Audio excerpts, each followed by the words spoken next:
Hello everyone, today is Sunday, January 7th, 2024, day 17 of 75 Hard.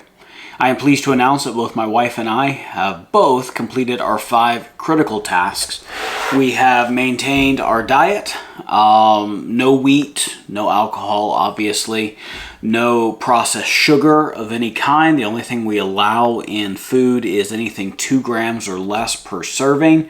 That allows like some peanut butter and some sauces and stuff like that. It's very hard to find things with absolutely no sugar in them at all.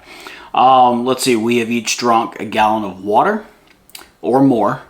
We have done our 2 45-minute rucks, our workouts, both outside. For the second one, we ventured off the beaten path and into the brush, into the woods a little bit, did some exploring. You're moving at a slower pace, but you're doing a lot of high knees to get over branches and bramble and stuff, so a different type of workout while still being a ruck. Really nice.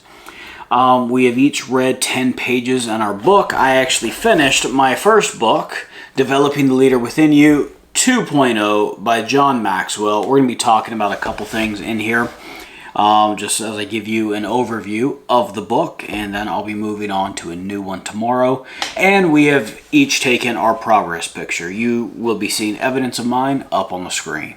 So, yeah, feeling pretty good. Today's been kind of a challenging day, a little bit different schedule, but that's okay. We've still managed to get stuff done, even though we haven't done a lot of what we would normally do on a Sunday. It's been a good day.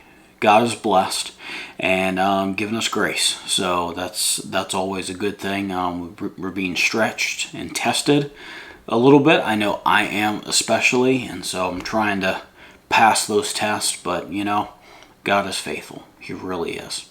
So today, in addition to just the random check-ins and stuff, I want to go over some of the highlights of this book. I'm not going to read to you all the highlighted quotes because there are a lot of them throughout this book, but I thought this was a phenomenal resource. It is kind of the second edition of one of the first books that John Maxwell wrote on leadership from 1993. So I believe this was like 2018.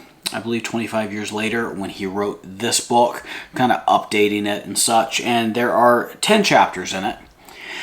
And they're all different components of leadership. So I'm going to read you the chapter titles, and yesterday I mentioned in my video I really appreciated the last 2 chapters. They had some of the most hard-hitting things in them, and if for nothing else, get the book, read it for the last 2 chapters. They're awesome, but there's so much good content throughout the book, it would take too long for me to go through all of it. So let me read you these chapters so you can see what's in Developing the Leader Within You 2.0. Here we go. Chapter 1, the definition of leadership. Influence. All right, that's a one-word summary. Your ability to influence others. Influence. Chapter 2, the key to leadership. Priorities. Chapter 3, the foundation of leadership. Character. Chapter 4, the ultimate test of leadership. Creating positive change. Chapter 5, the quickest way to gain leadership. Problem solving. Chapter 6, the extra plus in leadership. Attitude. Chapter 7, the heart of leadership. Serving people. Chapter 8, the indispensable quality of leadership. Vision. Chapter 9, second to last chapter, and one of the big ones. The price tag of leadership.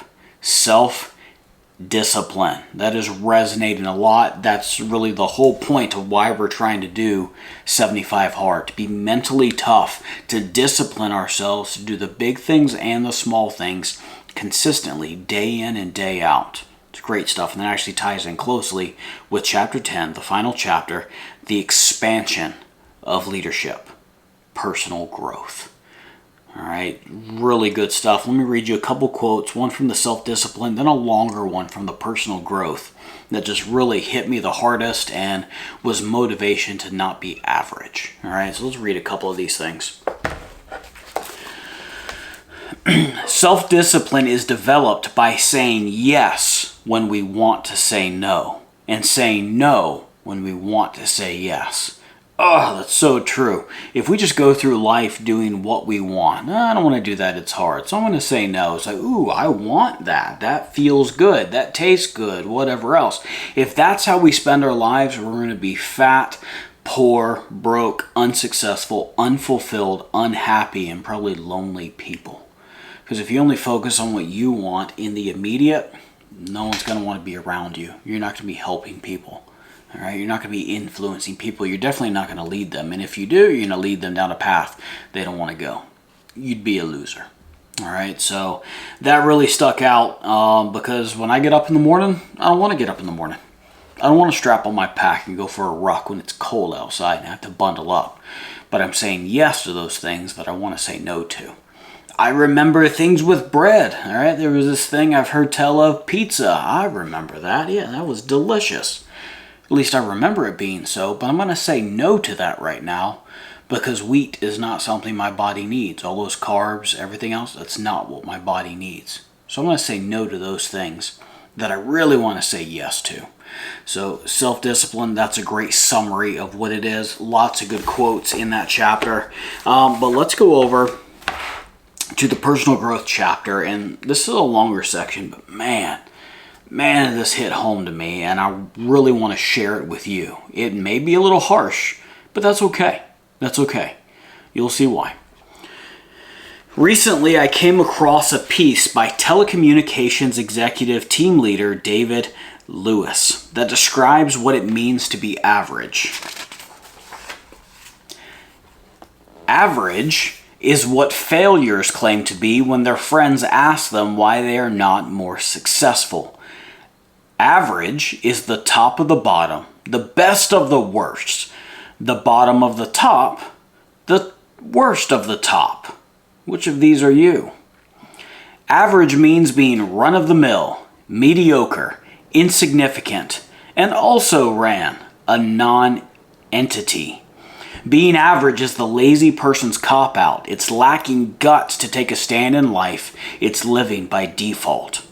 Being average is to take up space for no purpose, to take a train through life but never pay the fare, to return no interest for God's investment in you. Ooh. The parable of the talents? Ooh. Being average is to pass one's life away with time rather than to pass one's time away with life. It's to kill time rather than working it to death. To be average is to be forgotten once you pass from this life. The successful are remembered for their contributions. The failures are remembered because they tried, but the average, the silent majority, are just forgotten. To be average is to commit the greatest crime one can against oneself, humanity, and one's God. The saddest epitaph is this: here lies Mr. and Mrs. Average. Here lie the remains of what might have been, except for their belief that they were average. Are these thoughts a little harsh? Maybe. But if they stir you up and inspire you to get out of your comfort zone, then they have achieved a noble purpose. It's okay to be content with what you have, but it's never okay to be so content with who you are that you stop growing.